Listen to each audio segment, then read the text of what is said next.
Nolwekyo mu kyaki zonna bwe ndagira mu linnya lya Kristo Yesu muvengamu okwesosola. Era ffe abalokole ffe twatandikawo okuwasa okwo okw'amawanga gonna,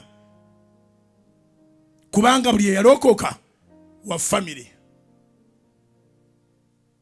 Okitegedde?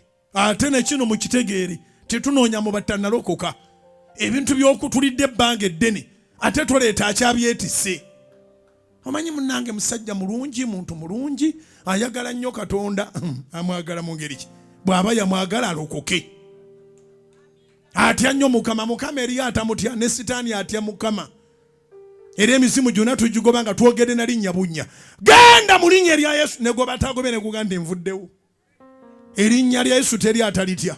Nolwekyo totuleetera musajja ng'otuwaanira mbu atya Mukama. Tewali atatya Mukama. Twagala mulokole. Totuleetera mukazi ng'otuwaanira mbu atya Mukama. Olutalo si lwangu luno, Mukama yalulwana.